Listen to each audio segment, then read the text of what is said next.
Bom, boa noite a todos. Queria agradecer primeiramente ao Cláudio que deu essa oportunidade e me convidou semana passada. Nós ainda não tínhamos nos conhecido até recentemente quando a vereadora Fernanda prestou uma homenagem a ele na Câmara. Eu conhecia o trabalho dele realizado através do Instituto Cultural Floresta, parabenizei ele lá e parabenizo aqui e agradeço por ter lembrado de mim para participar dessa reunião hoje. Bom, contar rapidamente minha história. Fui filho de mecânico e uma dona de casa lá de Viamão. Acabei me ingressando na SpaceX, Escola de Cadetes do Exército, lá em 2010, me formei na SpaceX, fui para a AMAN, na AMAN acabei percebendo que não era exatamente o local que eu conseguiria fazer as mudanças que eu entendia que eram necessárias para a realidade que eu via sendo problemática.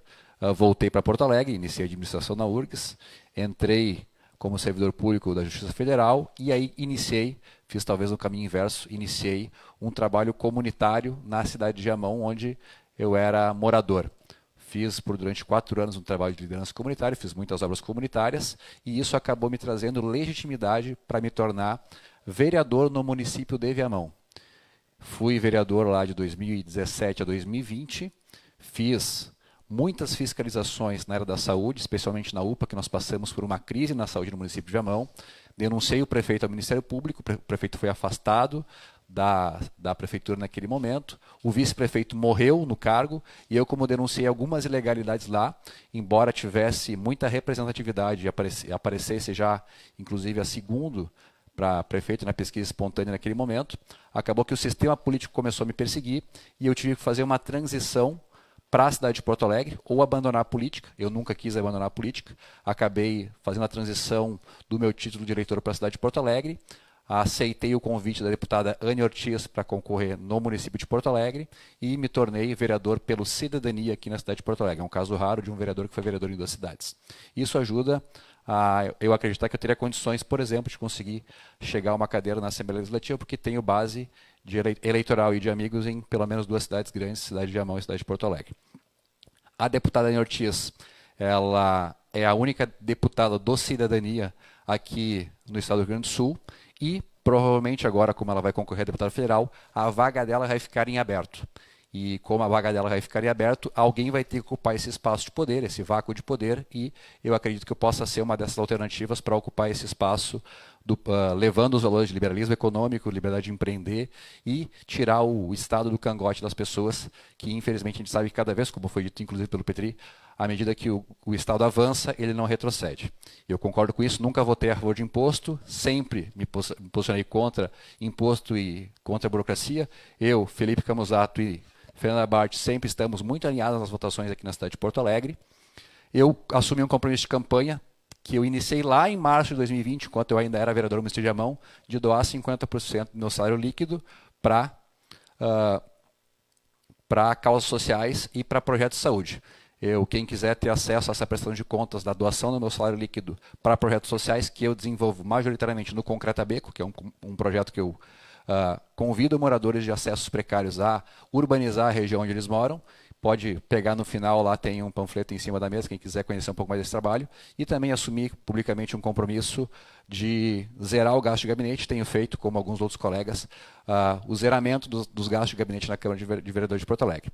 Só para contextualizar, porque chegou o final do meu tempo, queria que o que eu fiz no passado servisse como referência para embasar as minhas atitudes no futuro. Então, se vocês por acaso gostaram ou acompanham meu trabalho e vierem a entender que isso deve crescer em potência e energia, eu posso ser uma boa alternativa para representar vocês na Assembleia Legislativa. Obrigado e tamo junto. Obrigado, Luiz. Eu não quero tomar o tempo também, mas conheço o Alex, sou debatedor com ele de alguns temas e eu não sei se eu posso me dizer que eu sou libertário, eu acho que eu não cheguei nesse nível ainda, mas eu entendo a questão que ele coloca sobre como diminuir essa injustiça, onde nós temos uma ferramenta de extração de riqueza do cidadão e passar para os funcionários públicos, através de todas as benesses trazidas pelo Estado. Nós sabemos que os funcionários públicos e o Estado como um todo, ele é uma máquina de concentração de renda na mão de alguns poucos. Antigamente era o reinado, hoje em dia é o Estado como um todo, é a democracia que eles chamam. Mas eu acho que o cerne da tua pergunta ela pode ser respondida com a redução do dinheiro na mão do Estado, porque depois que ele sair do teu bolso, através do imposto, que se diz que imposto é roubo, ele passou a ser do Estado e o Estado faz o que quiser e muitas vezes privilegia os próprios funcionários públicos, que é quem consegue fazer os grupos de pressão, por exemplo, os policiais, por exemplo, os funcionários públicos, por exemplo, juízes para o Ministério Público, os próprios deputados. Recentemente, a própria Câmara aprovou um aumento salarial, nós três nos opusemos, mas, enfim, a questão é que isso foi aprovado. Então, sempre que o dinheiro sai do bolso do cidadão, vai para o Estado, agora passa a ser do Estado, e o Estado faz o que quiser e muitas vezes beneficia a própria máquina.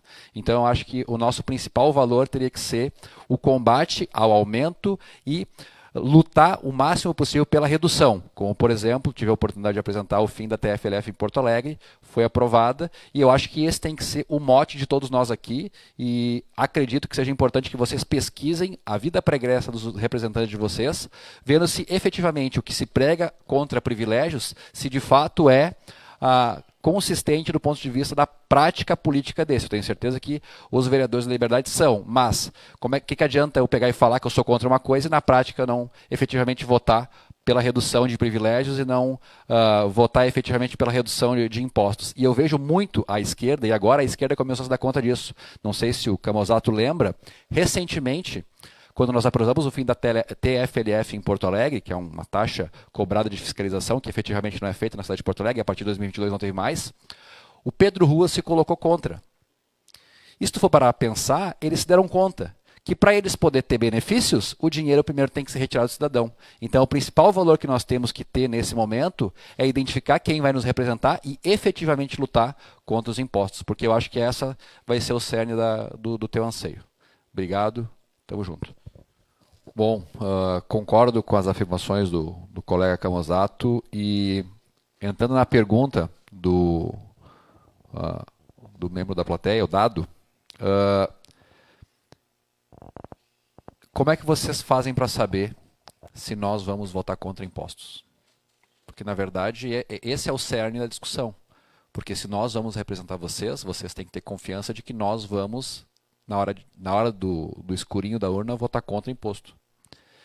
E eu tenho um indício sobre isso. Porque todos nós reagimos a incentivos. Todos nós. Cada um de nós aqui reage a incentivos, todas as pessoas reagem a incentivos. E o funcionário, e o vereador ou o deputado que se elegeu em cima de corporações vai ter que prestar contas e atender aos interesses da corporação. Então, acho que o primeiro tema de casa que fica para vocês é pesquisar no histórico dos representantes que estão se colocando à disposição para vocês, se eles se elegeram pela força de corporações ou se eles se elegeram pela força do indivíduo. Porque se ele chegar no espaço de poder representando uma corporação, é evidente que essa corporação vai cobrar o preço dele depois. E o preço dele vai ser um custo diluído para um benefício de uma determinada categoria.